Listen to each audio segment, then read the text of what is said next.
Any call on the phone line at the district office, she asked. Taisha pulled up a chair and checked. It's ringing incessantly. Teachers, a couple of mayors, even a Republican representative from Pennsylvania had a voicemail message. Said he's been trying to get out the same message, but no one would broadcast it. Jasmine sat back in her chair.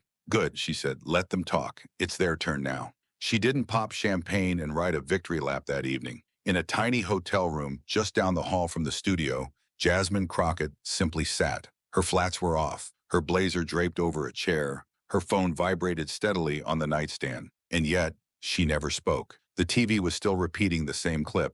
Trump and JD Vance responding, voice on top of voice, adding up. Trump's words scrolled along the closed captions. This is what happens when folks think they're beyond the presidency. She's a shame. Vance piped up next. She's playing with fire. You can't just throw grenades on live television and have nothing happen. But Jasmine Crockett understood what those responses actually were. They weren't repercussions. They were aftershocks. Evidence that something had fractured. Her phone vibrated once more. Another message. It said, "You don't know me, but I've been teaching second grade for 28 years. That one sentence tonight made me cry. Thank you. Mrs. A. Oak Ridge Elementary." Jasmine stared at it for a long second. No emojis, no hashtags, just a tired teacher saying more in one sentence than 1,000 pundits ever could. The next day, Jasmine and her senior team clustered in a secluded booth at a coffee shop in Fort Worth. The table was worn and old, crammed in the back, but folks still knew her. A woman with a baby halted to thank her.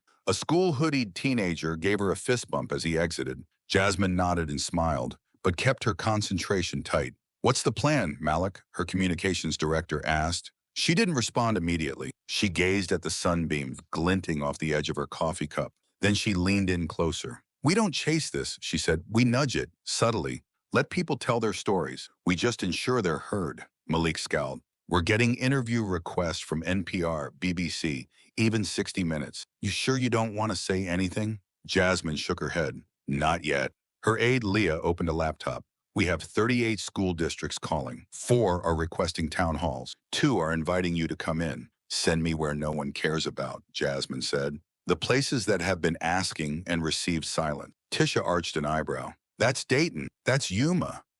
I mean all of them." "Then we begin in Ohio," Jasmine said. "That's JD's home ground. Let's see if he enjoys the dilapidated classrooms I described." The group chuckled, but not the chuckle of victory. It was the tired, coffee-fueled chuckle of those who understood the actual storm had yet to come. They believed the worst was behind, that the news headlines would dissolve and the heat would subside. But Jasmine was still on chapter 2, and this next one, it wouldn't be on TV. It would be experienced. Because behind her serene expression, Jasmine was 5 moves ahead. This was not about her. It was about the children she'd defended, children who'd never heard her name until last night. Teachers who were too weary to protest but still showed up each morning. Parents who'd long given up hoping for things to change. Let the media spin. Let Trump fulminate. Let JD Vance do the talk shows. Jasmine had boots on, bag packed, and calendar cleared. She wasn't going to wait around for someone else to take the lead. What she didn't realize was that the genuine pushback wasn't merely from politicians. By Tuesday morning, gloves were off. The White House press office issued a formal statement denouncing her remarks as reckless political theater. Then there was the memo, leaked and quietly circulated among conservative legislators. It instructed them in exactly what to say. Portray her as angry, depict her as divisive, label her as hostile to unity. JD Vance filled the airwaves in Cleveland, stating, "Congresswoman Crockett didn't just disinvite the president, she disinvited the American people." But there was a hitch. The American people weren't insulted, and that made the administration even more desperate. Crockett's office was inundated, not with praise, but with venom, waves of hate mail, threats on burner email addresses, some illiterate, some threatening enough to send to Capitol Police. One voicemail threatened, "You want to play with fire? Don't cry when it burns." Another simply said, "Sit down, girl." Her chief of staff, Taisha Monroe, was the one sorting through it. She'd done this before, but this time it seemed different. It was louder, more disciplined, not only fringe voices, but local government officials, TV pundits, even some politicians who took Jasmine aside in the Capitol corridors. One Democrat whispered, "Be careful, Jasmine. They're going to come for you now." She gave a polite smile and said, "Let them come." But even behind that calm, pressure was building. Fox News broadcast 3 consecutive evenings of coverage, promulgating her quote as an attack on American values. Pundits condemned her as grandstanding. One went so far as to ask on live television, does she even like this country? The next morning, Jasmine Crockett was outside of a school in Toledo, Ohio, invited by local teachers who had watched her speech and heard a voice they had been waiting for. Jasmine's crew wasn't certain whether she should go. The safety issues were piling up, but she did not waver. They want to intimidate me from appearing, she said to Malik. That just means that I need to appear louder. And so she went. The Toledo school was a faded red brick building with peeling paint on the windows. There were cracks in the auditorium floor. Some science classrooms still had textbooks that dated back to the early 2000s. Principal Rada Fox accompanied Jasmine, obviously embarrassed. I'm sorry you're seeing it in this condition, she said. I'm glad I am, Jasmine responded. A teacher motioned her aside quietly. I've had children pass out in September, she spoke softly. There's no air conditioning in half the building. Outside, photographers caught the kiss between Jasmine and a child holding a homemade shirt. The letters were scribbled in marker. Fix our schools before you fix your image. That photo would be plastered on 5 front pages the next day. But already in D.C., it was being twisted into something else. That evening, JD Vance streamed live, this time harsher, sharper. She's not running to save education. She's running on division. That's all this is. Double down, Trump did, at a rally in Des Moines. She's part of the radical left. They want to destroy everything we've built. If you love this country, you reject that garbage. Not all Republicans, however, participated. A Kansas school board member tweeted, I don't see eye to eye with Crockett on a lot of things, but she's not lying about those classrooms. Nevertheless, the heat was bearing down. Within a subcommittee hearing behind closed doors, Jasmine sat down and sensed the cold right away. A Louisiana congressman directed his remarks squarely at her. Some of us are here to make law, not go viral. Jasmine met his gaze, cool, blunt. I didn't go viral because I wanted to. I went viral because the truth doesn't care about your comfort. He turned away. The meeting broke up with little real progress made, but the message was clear and loud. She had transcended a line. Politically, some, but culturally as well. She'd shattered the unspoken game that everyone was accustomed to playing. That night, while eating dinner in a tight diner outside Capitol Hill, Malik released his anger. They don't want change, they want quiet. Jasmine stirred her coffee and nodded. Then we're doing something right. What started as one sentence had become something bigger, louder. And for the first time, the divide wasn't just political. It was personal. People weren't asking what side they were on. They were asking if they'd ever seen a classroom like that before. In the weeks that followed, the nation chose a side, but not the traditional one. This time, the divide cut across neighborhoods, families, churches. Not red and blue, not left and right. Simply, those who had witnessed those schools and those who hadn't. In Topeka, a school bus driver taped Jasmine's quote on her dashboard.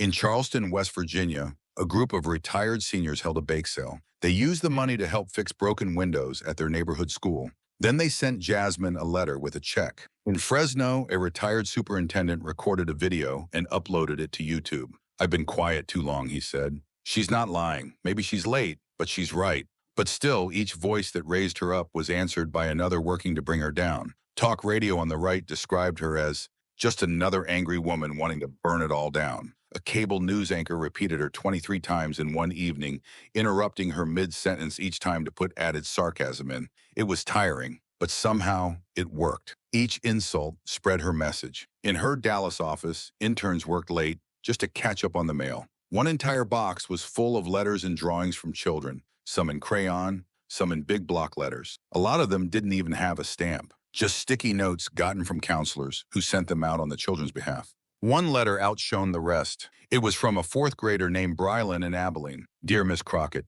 I would have liked you as a teacher. We have mice. One of them scampered across my desk and the teacher shrieked, I believe that you care because you said something true. Thank you. That letter remained crumpled in Jasmine's purse. She kept it with her. But even while the accolades rolled in, the threats darkened. One evening, getting out of a car in Columbus, someone shouted her name from the far side of a parking lot. She spun around, and a camera flash illuminated her face. A man in a gray coat snapped the picture, laughed, and moved away. You good? Malik asked right behind her. She nodded. Just a reminder. People are watching. That evening at the hotel, Taisha finally sat her down. Jazz, we have to discuss security, she said. Capitol Police mentioned 3 threats. One mentioned your parents. They're escalating. Jasmine stroked her hair. I wasn't hiding. I chose. I knew what that meant. Taisha didn't blink. You weren't made a target. They chose to target you. Nonetheless, the next morning, Jasmine was in motion once again. She went to a school in Erie, Pennsylvania, where 3 classes had a single set of functional science materials. A janitor took her down to the boiler room. It was also a storage closet for textbooks. The air had the smell of rust and mildew. Reporters were waiting outside. One said, "Are you afraid?" Jasmine responded flat and firm, "No, I'm angry, and I think if you saw what I saw, you'd be too." That clip went viral on TikTok in less than an hour, and again, it erupted. The conversation shifted once more suddenly. It was no longer whether Jasmine Crockett had crossed a line. It was why nobody else had spoken what she spoke first. Podcasts covered it. PTA sessions quoted her. Suburban parents began Googling her name. In Minneapolis, Black mothers organized a coalition. They named it, "We Hear You, Jasmine." Their initial video contained vignettes of shattered classrooms, stacked on top of Crockett's voice from her initial broadcast. It drew close to 600,000 views on the first day. Jasmine did not retweet it. She did not need to. One night, she FaceTimed her mom, and her mom, as ever, did not complicate things. The audience applauded. Flashes of cameras lit up the stage. JD Vance, his bright navy suit crisp, his signature tight-smiled smirk firmly in place, continued speaking. He discussed empowering local school boards, restoring discipline, and defending American values. Never once, though, did he mention teacher salaries, deteriorating school buildings, or the growing gap in school equity. All was slick and scripted until the town hall portion. That is when it began to crack. A woman with a green shirt got up under the Q&A. Her hands trembled slightly as she waved her phone in the air. "This is my son's classroom," she explained. "There are 32 desks for 38 students. Half the lights are out. I'm not a Democrat. But what Congresswoman Crockett said, she wasn't wrong. So my question is, what are you doing about this?" Vance blinked, taken aback. A staff member offstage shifted in his seat. "I know you feel frustrated," he said hastily. "That's why we need to cut back on bureaucracy and empower local leaders." "But that hasn't worked," she interrupted. "My child eats lunch on the floor one day.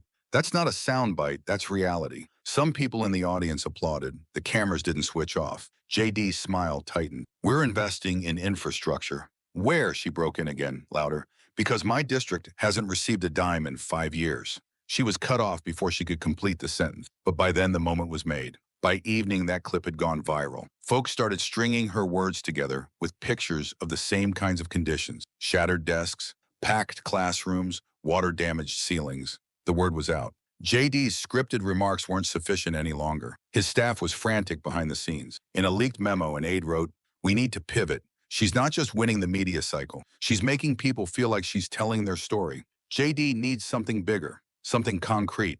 So they came up with a plan. 3 days prior, JD Vance appeared before a newly painted Columbus Elementary School, the district's most well-funded one. He unveiled a new program, the Community Classroom Revitalization Package, $45 million in school spending. It sounded fabulous on paper, but when journalists looked into it, they discovered that the majority of the funds had already been apportioned in the previous year's budget. It wasn't new, it was repackaged. Worse, it left out schools that hadn't achieved some test score thresholds. Jasmine Crockett didn't have to say anything. The media did for her. Headlines stated, "VP Vance's education plan leaves out most at-risk schools. Optics over outcomes, a policy with no teeth." Nevertheless, JD's staff moved into spin mode. During Sunday morning shows, his representatives remained on message, speaking of fiscal discipline and merit-based investment. And for each of their interviews, there was another viral video from a teacher revealing the reality on the ground. And Jasmine Crockett was campaigning in Rockford, Illinois. She went to a high school where the theater department had hung shower curtains on the stage as backdrop. She assisted in painting scenery and attended a student reading of poetry. No cameras, no press release. A student asked, "Why don't you clap back at them on TV?" She smiled, "Because I'm too busy listening to people like you." And someone else's voice she'd hear next. Someone she hadn't intended to encounter, in a location she hadn't intended to visit. A young girl in a law school with a question that would alter Jasmine's whole trajectory. It wasn't in the plan. Longview Elementary had contacted informally just a few days before. It was a small, under-resourced school that most local authorities ignored. Jasmine's crew was hesitant, but she wasn't. "I don't care if it is small," she said to Malik. "If they requested us, we go there." The school was between two rundown factories. Its beige walls seemed worn out. The front sign lacked letters. A banner sagged across the entrance. Reading is power. Inside, the air was thick and hot. The hallways were clean, but the tiles were mismatched, glued together over the course of years. Jasmine moved room by room through children hunched over hand-me-down books. Teachers scribbled on worn, laminated signs, stuck to the walls like temporary whiteboards. It was silent, not from discipline, but because the building had the quiet of a place abandoned for a long time. In one third-grade classroom, a tiny girl lifted her hand as Jasmine entered, shy with deep brown eyes and plastic barrettes in her braids. Her baggy shirt proclaimed, "Property of Longview Tigers." Jasmine knelt down beside her desk. "Got a question for me?" she asked softly. The girl nodded. "Are you the one that said the thing about our schools being broken?" Jasmine grinned. "Yeah, that was me."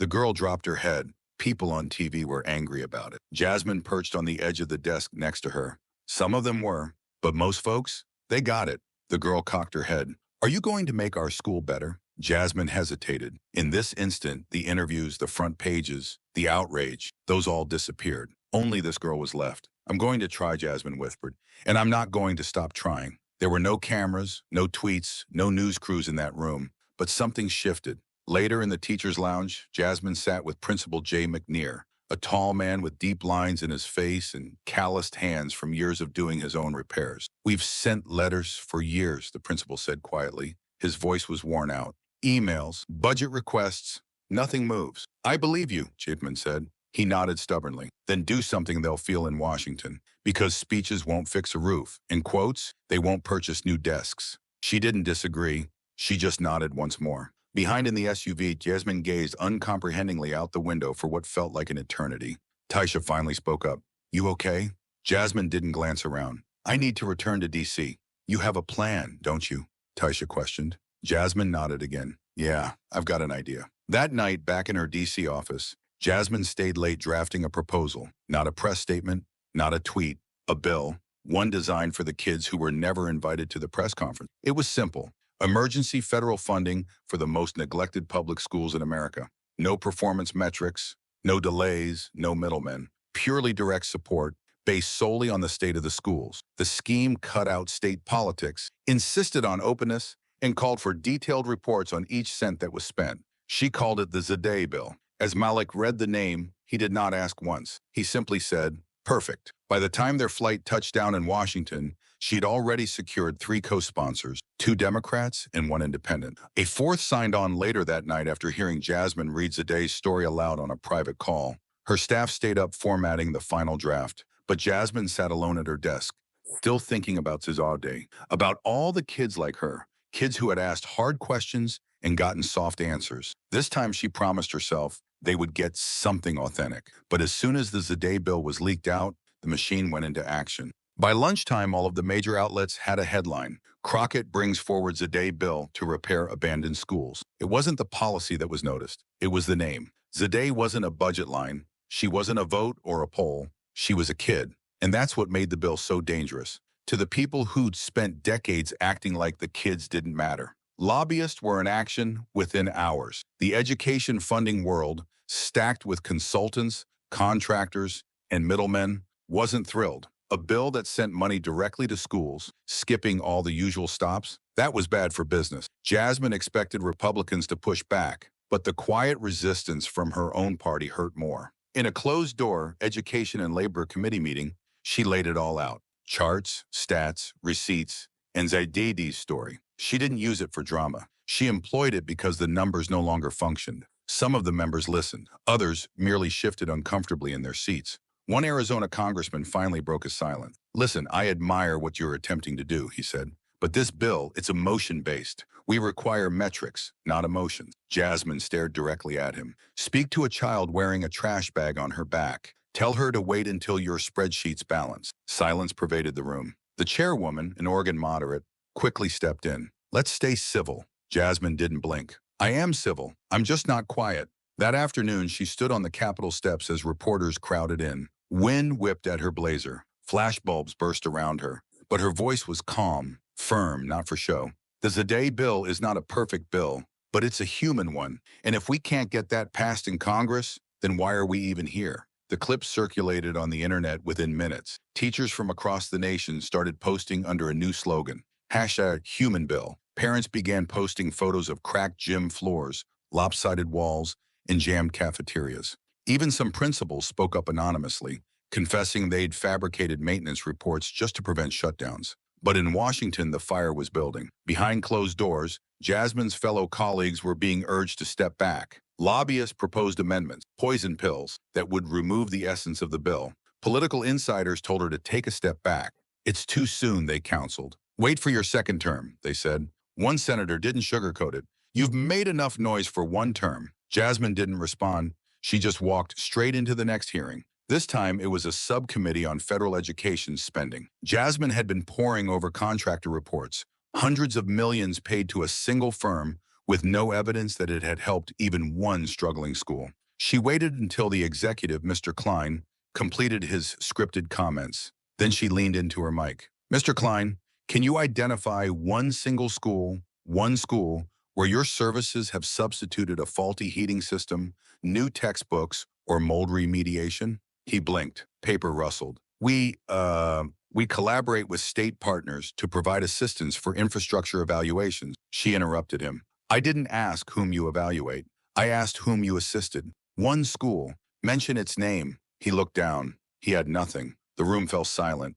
C-SPAN watchers clipped it immediately. Education blogs had headlines like, Crockett breaks the silence on wasteful spending, and the Zadie bill still stalled. Committee chairs wouldn't bring it up for a vote. Others proposed tabling until the next session. But Jasmine's team knew what that implied. Delay meant death. So she went back to the people. She hit the road again. Union halls, PTA meetings, church basements in Kansas City. At one of those events, a janitor stood up and said, I ain't never voted in my life, but if this bill don't pass, I'll make sure everyone on my block hears about it. That's when Jasmine realized this wasn't just a bill anymore. She wasn't just fighting for policy. She was leading a movement. And every movement has its moment. That one spark where it either fades out or catches fire. Jasmine's was literally just around the corner.